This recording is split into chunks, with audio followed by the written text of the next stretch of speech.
Hi, and welcome back.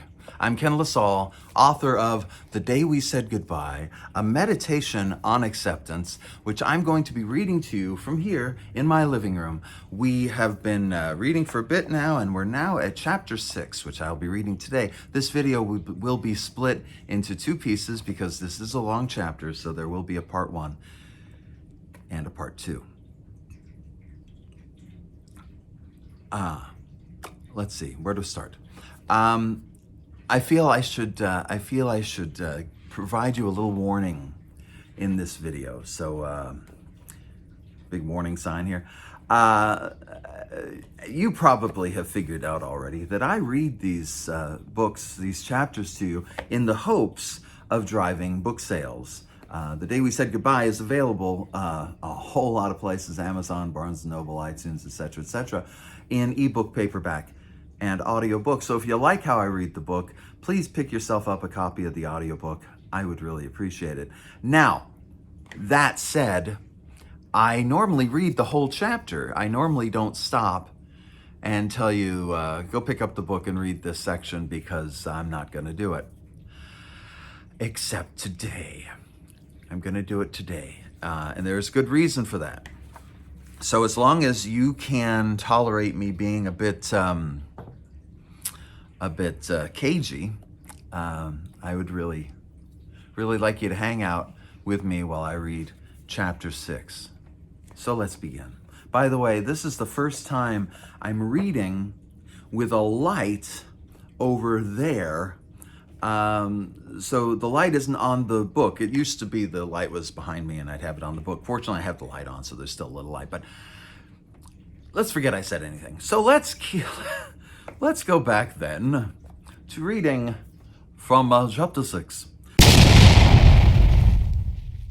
Chapter 6, Now That Dad's Dead. That's a happy, peppy, upbeat title for a chapter. Now That Dad's Dead, the rest of August 2008. What happened next was that everyone seemed to lose their minds. Both sides of my family broke into a kind of post-death hysteria, and I stood on the sidelines wondering if I was the only sane person left.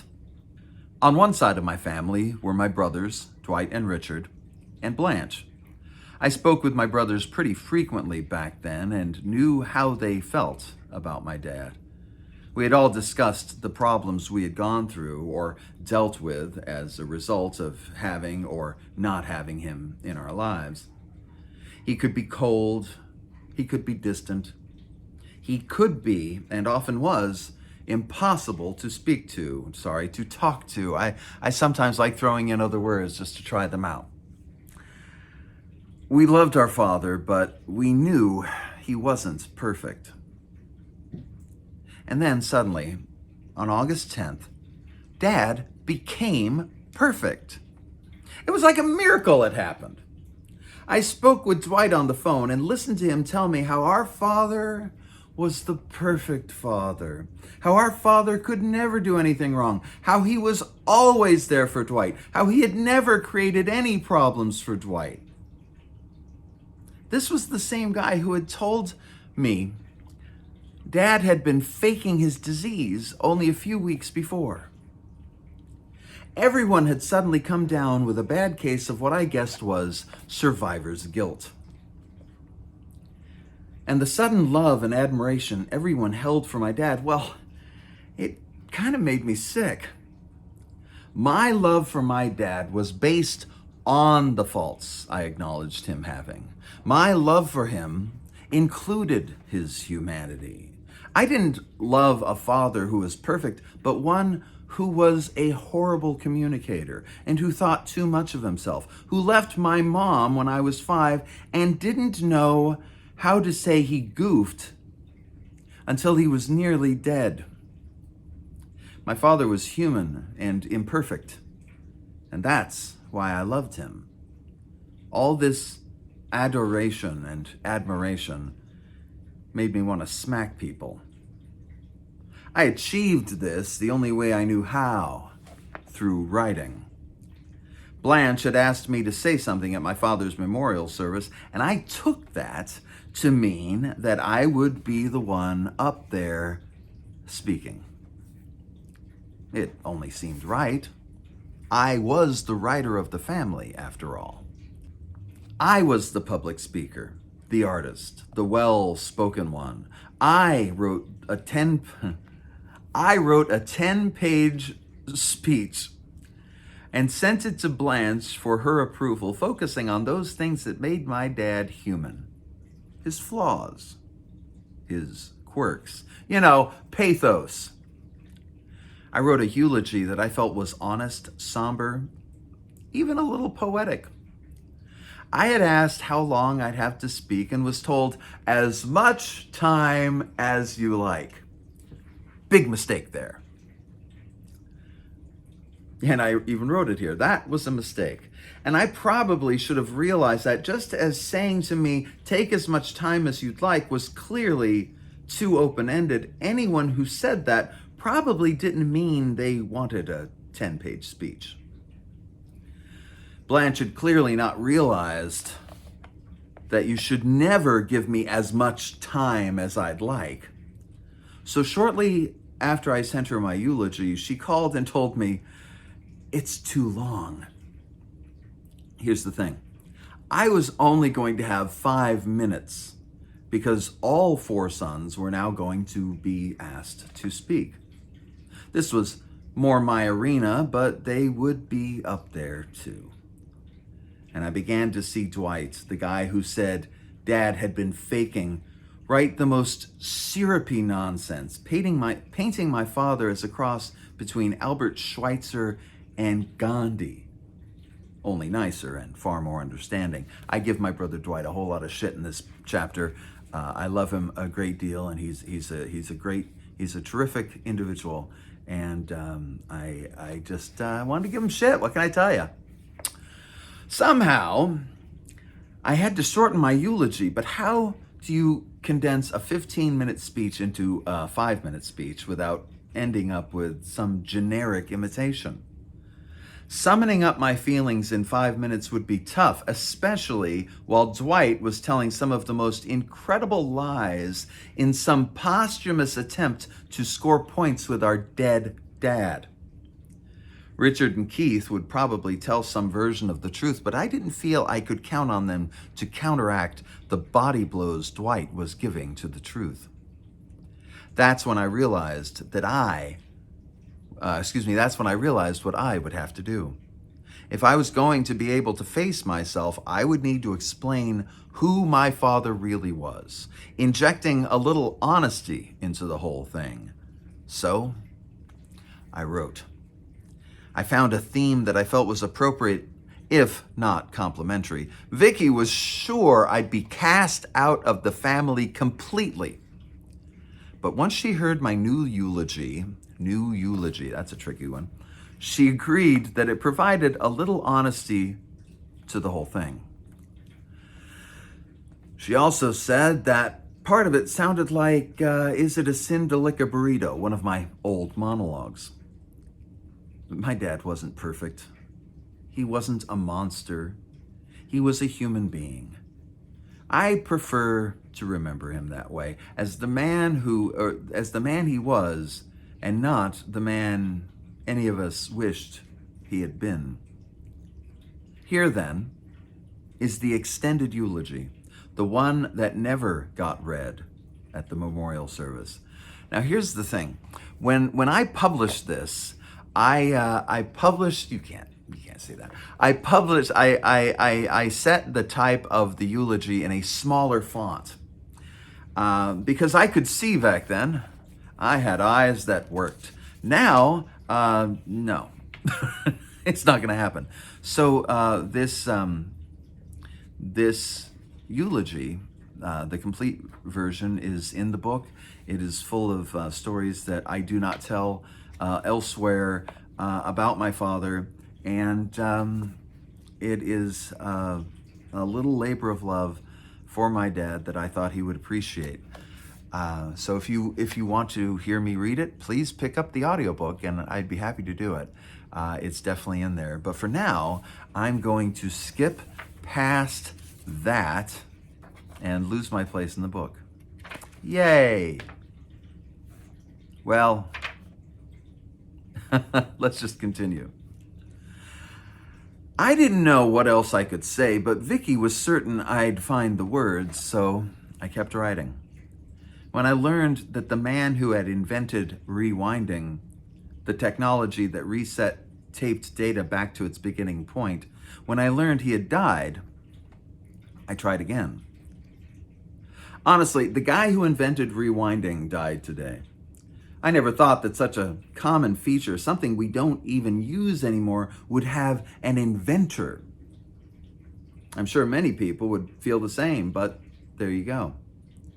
And of course, this got me thinking about my father. I'm sure you see where this is going. My dad's contributions to my family's lives, however small or large, annoying or funny, traumatizing or comforting, may not be seen by the world around us.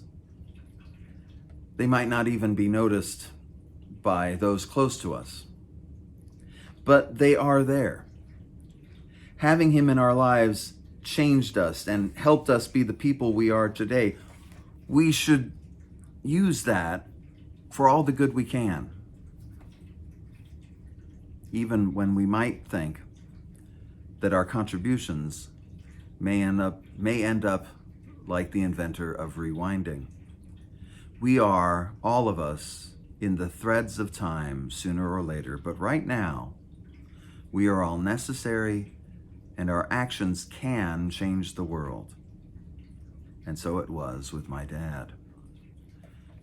Eventually, I would find the right words for my father, but eventually would have to wait. Without even knowing it, Dwight had sent Vicky into a frenzy. And the thing is, it might not have even been his fault, but the blame fell to him just the same.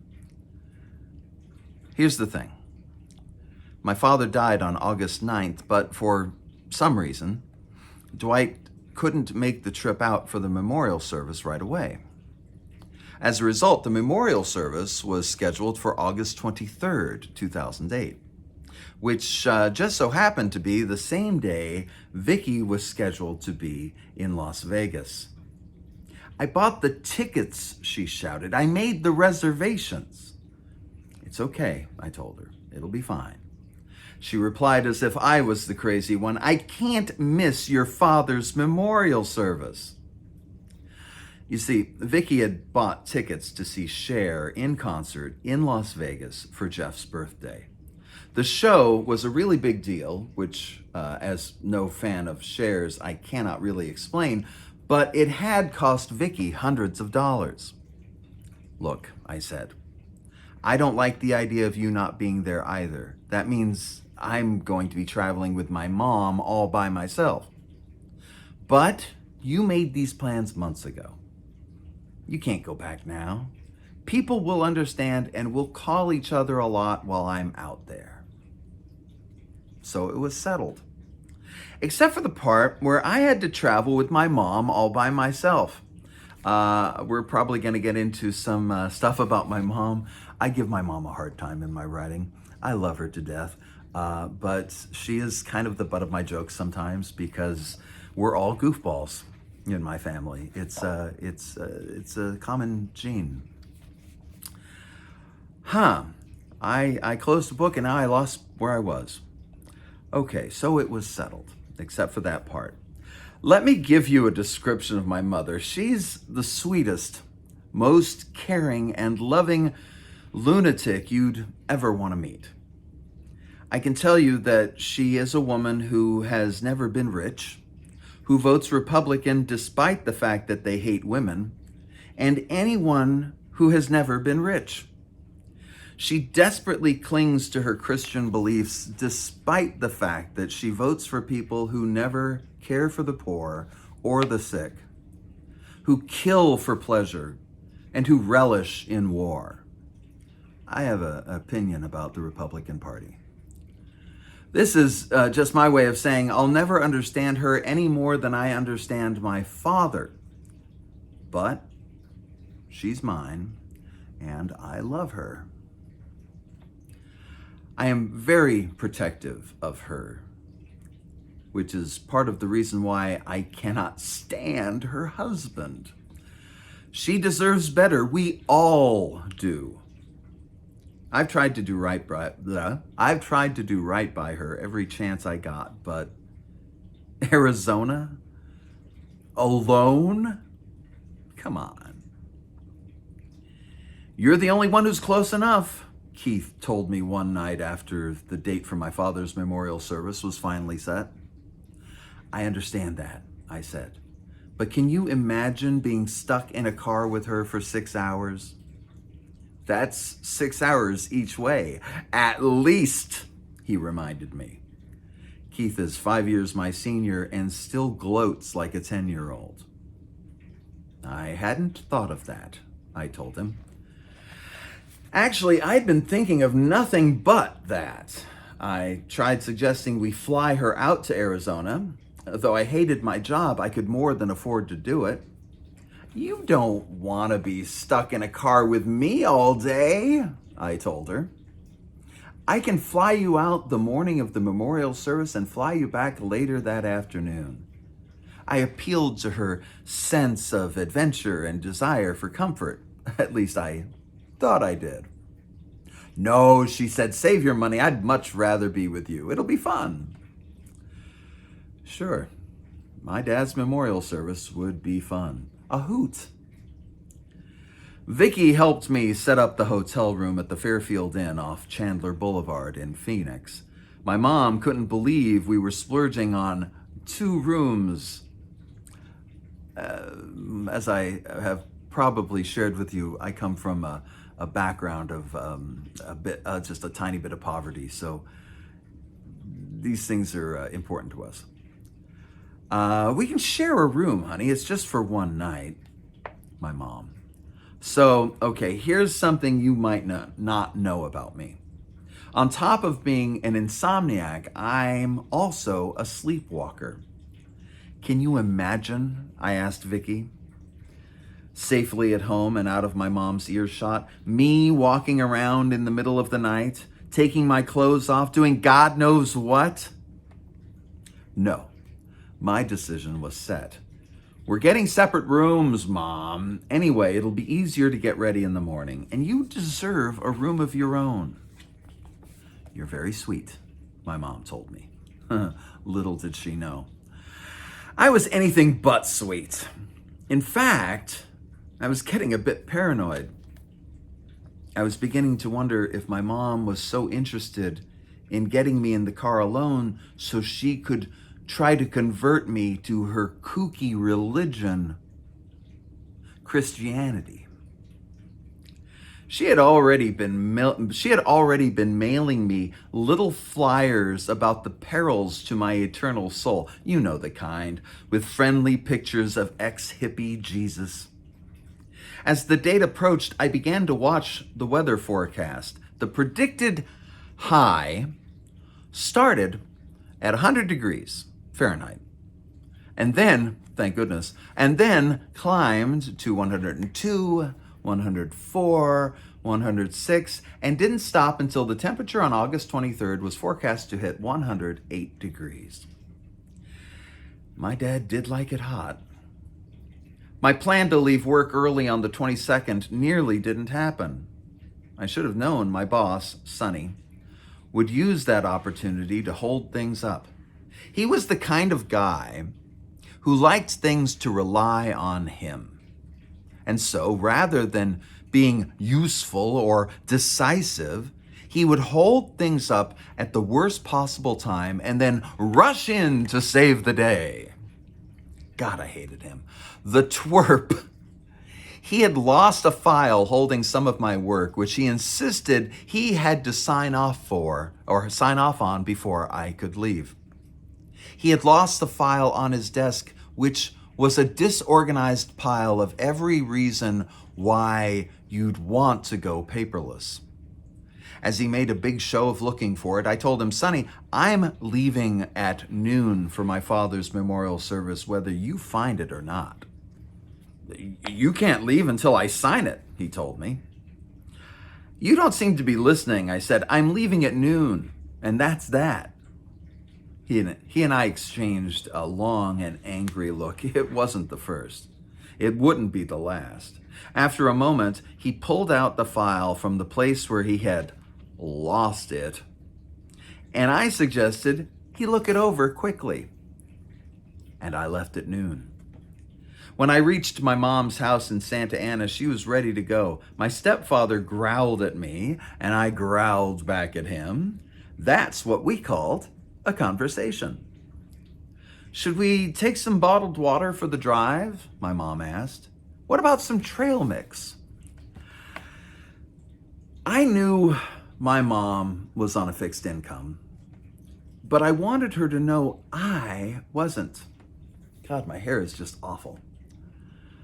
As strange as it might sound, for all of my misgivings about spending 2 days with my mom, I wanted her to enjoy herself. I had already told her I'd pay for everything. But then I realized my mom had already packed up the bottled water and the trail mix. It was coming with us. But I made sure to stash it in the back seat. She'd see it again when she got home. I packed my mom's single suitcase in my trunk, and we were off. We stopped just as soon as we hit the freeway. It was not yet 1 p.m, and the 55 freeway was packed, stopped up like a fat man's colon after Super Bowl Sunday. I decided to take the opportunity to give Vicky a call.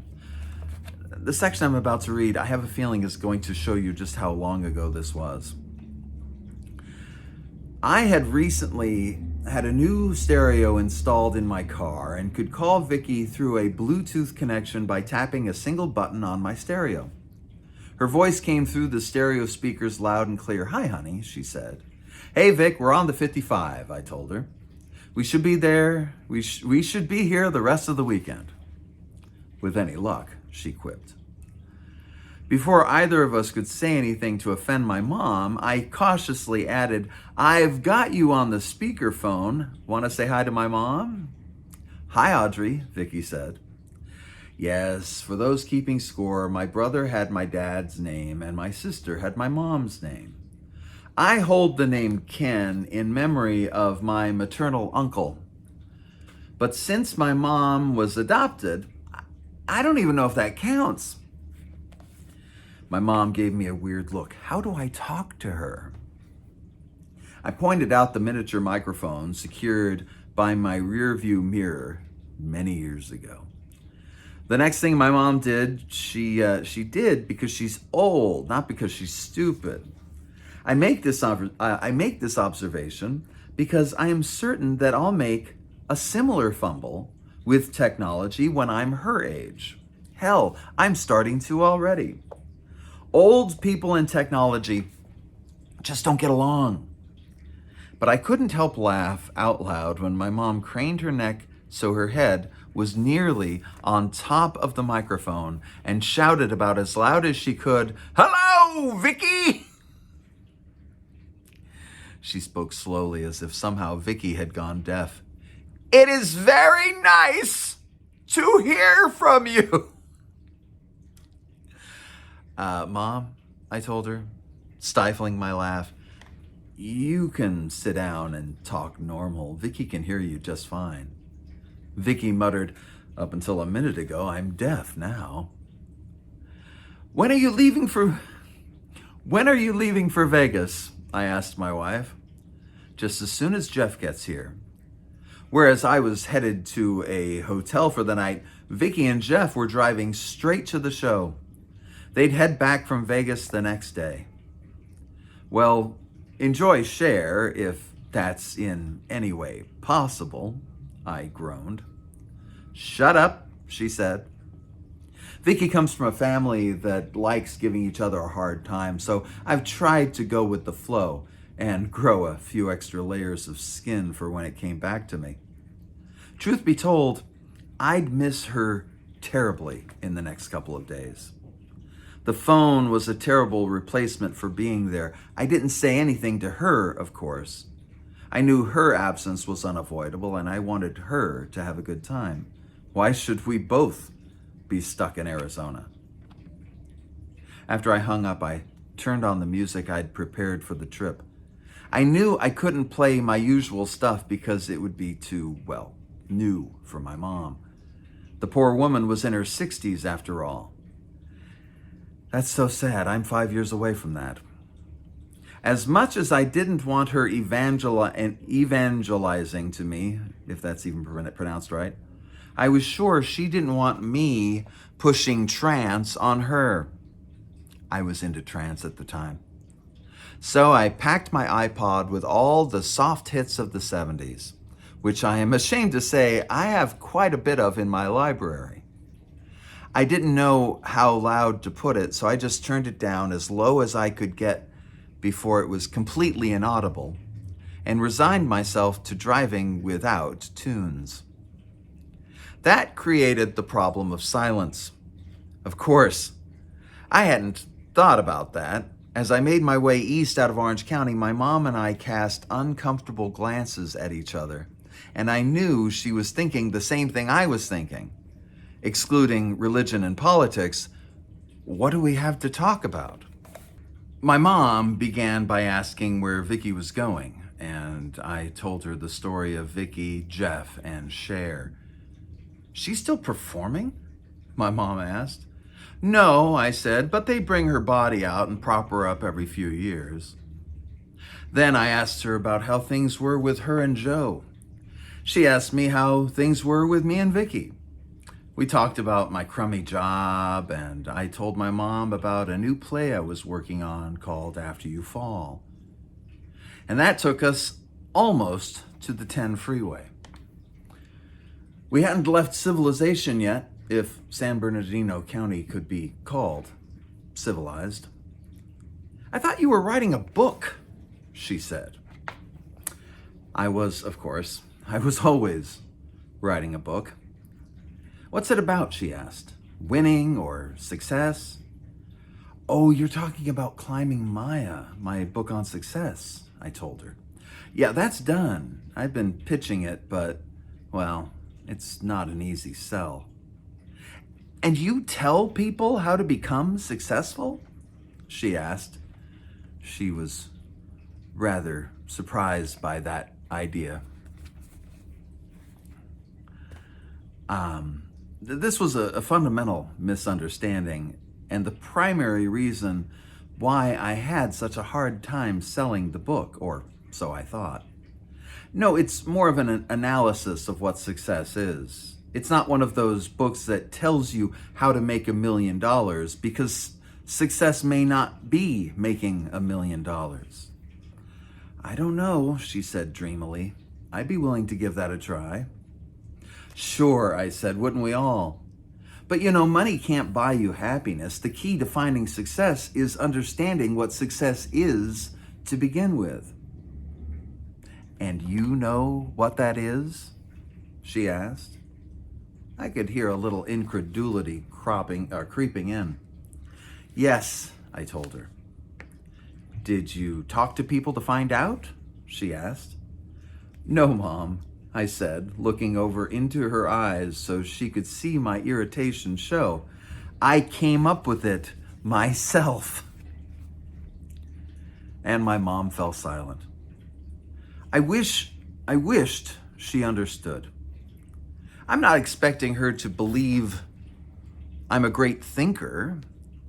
Hell, even I can't make that leap. But it would be nice if she believed in me just a little more. Mind you, she comes from a very different world, one in which you get a job and stick with it and then retire one day. Though I had a job, I focused most of my energy in turning my dream of becoming a writer into a reality. I put my energy into making that happen, and I don't think my mom understood what that meant. I talked to your brother today, she said. This was her default mode. Whenever we talked too much about myself, she'd change the topic to one of my siblings. This time, she was moving the conversation to Keith. Did you? I asked. There was no sense in fighting it. Yes, he arrived in Phoenix yesterday. He flew. He didn't drive. I tried to ignore what I was sure was a dig against me because I was also sure I was just being too sensitive. He's going to have 2 cameras set up tomorrow to record the whole thing. Isn't that wonderful? Uh-huh, I muttered. Keith had recently decided to follow his muse by making films. He was nearly 50, and he'd never pursued filmmaking before. But one day he bought a camera and, listen, I don't mean to sound cynical, but I'd been trying to make a living as an artist for more than 20 years, either as an actor or a singer or a writer. After all that time, my mom still didn't understand me. But Keith picks up a camera in his late 40s, and it's wonderful. Sigh. My mom kept on talking. He says he's going to make a DVD and give us all a copy. Isn't that nice of him? I muttered something inaudible and unrepeatable. My mom kept on going. He's so good with his films. I hope you haven't been discouraging him. Do you think he'll sell one? I think he'll sell one. Should I have made the mistake of trying to explain to my mom what it meant to be an artist? What it meant to spend years of your life trying to get recognized and appreciated? How it felt to struggle decade after decade to reach a level of competency? How an artist had to blaze their own trail and avoid safety and security, all in the name of art? Of course not, but I did it anyway. The less she understood, the more I felt I had to explain. And the more I explained, the less she understood. I don't blame her. She's just not an artist. It's not her world. She just doesn't understand. Fortunately, we passed the Arizona border before too long, and I stopped for gas and a bite to eat. We grabbed a bite at a burger joint in the gas station. My mom tried to order the least expensive thing, but I assured her I had money enough. Sitting there, eating, if not enjoying our lunch, I decided to reassess this whole journey. If I didn't, my stress level would probably burst my heart somewhere in the middle of the desert, and that wouldn't do. The thing is, my mom hadn't tried to preach to me, hadn't been the pain in the ass I was afraid she would be. Driving with her really wasn't that bad. Every impulse that had warned me it would be that way was one I needed to leave behind. And so I ate fries with my mom. And so as I ate fries with my mom, I decided to do just that. I'd leave all of the relationship issues with my mother back in California, where any good therapist was bound to make $1 million. And as soon as I did that, I felt myself begin to relax.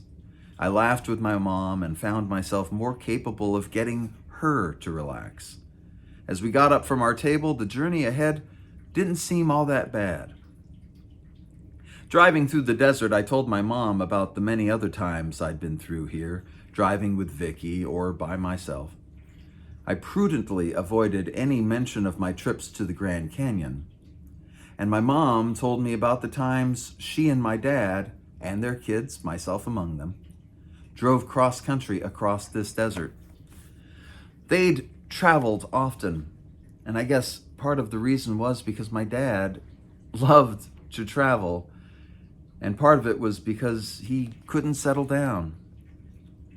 I never knew of my dad being all that comfortable in one place. He moved from New York to New Jersey to California to New Jersey to California to Washington to Arizona, and nobody ever just slapped him and said, "Cool it, will you?"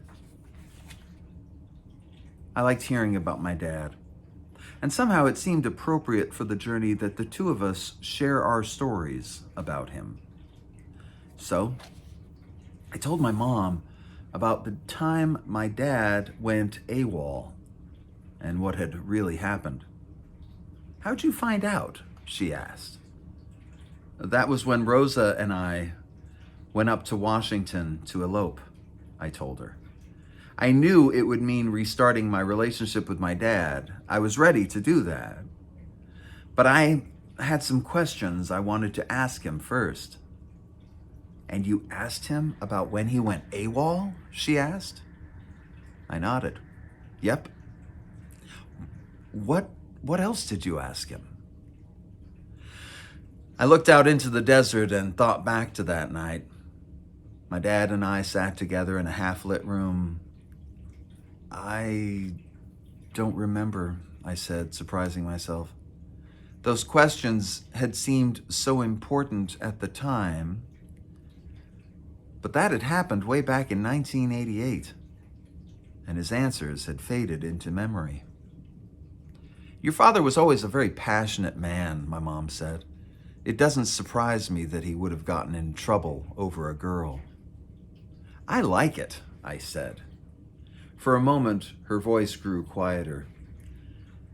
"I don't know about Blanche, but when I knew your father, he had a hard time controlling himself, like his temper, for instance. And he was always looking for something new, which is probably why he had so many jobs." "We're all like that, I think," I told her. "I don't understand it," she said. "No, but we are his children," I said, referring to Keith and Audrey and myself.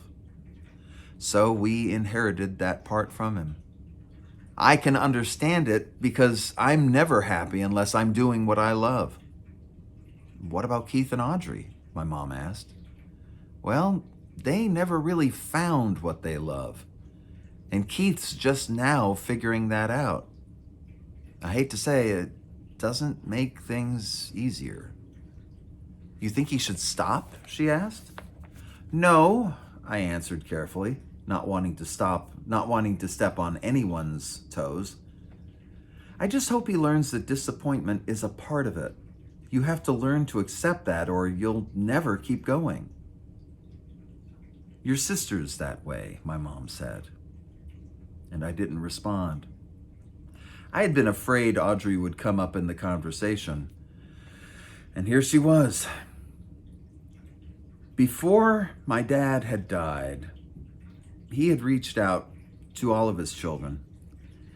In the case of Keith and Audrey, that reaching was especially difficult because neither of them wanted anything to do with him. As with most things in my family, this can get fairly complicated. But at its core, it's very simple. After my dad left us when I was 5, we all basically hated his guts for it, okay? By we, I am referring to Keith, Audrey, and me. We were kids, you know? Little kids who lost their dads. So honestly, what do you expect? I got over it. But my brother and sister didn't. And that's how things remained, more or less, until my dad was nearly dead. Oh, sure, there was more to it. Audrey lived with my dad and Blanche for a time and totally stabbed them in the back. Then, many years later, she begged me for Dad's address so she could apologize, only to write him a series of hateful letters that would peel paint. And I felt responsible, of course. I always feel responsible. It's just my thing. So, that was the last I wanted to do with Audrey. My mom was always a loving, forgiving person, so she continued to let Audrey walk all over her. And I think Audrey was walking all over my mom because hating my dad just wasn't enough for her. So the last thing I wanted to do was talk about my sister. But my mom kept going. She just can't seem to control her anger. It takes control of her and makes her life so difficult. My mom might have sounded like she was talking about a dark Jedi, but I assure you, My sister isn't worth the comparison. She's a hateful human being who, for the past few years, has taken up the habit of loudly loathing my mom and then asking forgiveness, and then spitting hateful, outrageous claims, and then asking forgiveness. I'm not kidding. We're a messed up bunch. My mom always forgave my sister. That was her thing. And every time my mom would assure me that Audrey had changed, but I wasn't that stupid, not even close. With my father's death, my brother had forgiven him and patched things up just in time, and even my sister had forgiven him and patched things up just in time to go back to spewing hate on my mom. So there I was, driving across the desert, listening to my mom try and justify why my sister was so abusive. For years, I thought my mom was merely codependent. But I realized it was much more than that. She seemed to believe she deserved Audrey's treatment. And she invited more of it again and again and again. Finally, I told my mom that she had to stop letting Audrey treat her that way. But I'm her mother, she said. You don't understand. I can't just turn my back on her. You deserve to be treated decently, Mom. You're allowed some level of respect, I told her. Do you think it's because she smokes the pot? My mom asked, suddenly inspired. She said the pot, and I basically held in the laughter for several miles. Do you think it's because she smokes the pot? My mom asked, suddenly inspired. Maybe she treats me this way because she's smoking the pot. I could see the outskirts of Phoenix approaching. I wanted to get to the hotel, check in, and find a bar. Mom, she's not that way because she smokes the pot. Are you sure? She asked. Yes, I said. I've smoked the pot, and you don't see me treating you like that. For a moment, my mom was struck silent. You used drugs? She asked, sounding like a mother who just caught her boy raping a cat. Yes, Mom, I told her. I've smoked more pot than you can imagine. I promise you, it doesn't make a person crazy. Then what is it? She asked. Why would she be like this? Because she's crazy, I finally said. She's not mentally stable. She imagines things that never happened and assumes they did. She's out of touch with reality. That's why her mood and her ideas about her own history change so frequently and so dramatically. This was true very often. Audrey would come up with strange tales about things that happened when we were growing up, things that no one else had any memory of. For instance, Audrey's most recent delusion was that my mom had been fabulously wealthy when we were children, but had always kept us in the trappings of poverty for fear of sharing her millions with us. Do you really think that's possible? My mom asked. Of course it's possible. We're all a little bonkers, Mom. Surely you must know that. As I steered us into Phoenix, my mom asked me another question I'd been hoping to avoid. I had successfully avoided any conversation about my sleeping problems. I had successfully steered us away from any mention of the Grand Canyon, where I had once gone to commit suicide. But now my mom asked me, point blank, the question I had been hoping to avoid, because I still wasn't sure how I should answer it. Should I tell my mother the truth? Or should I keep lying to her like I'd been lying for years? She turned her head to me and asked, even you? I took a deep breath And I knew I had to give my answer. Even me. And that's the end of chapter 6 of The Day We Said Goodbye, a meditation on acceptance. And I hope you enjoyed it. I will come back very soon with chapter 7, which brings us back to 2012. So we jump ahead 4 years. Who knows why? I haven't read any of this book in so long. This is all new to me, and I'm enjoying reading, as I hope you are enjoying me reading to you. So until next time, pick yourself up a copy of The Day We Said Goodbye from Audible, iTunes, etc. in audiobook, or grab yourself a paperback or an ebook wherever books are sold online. I'll see you soon.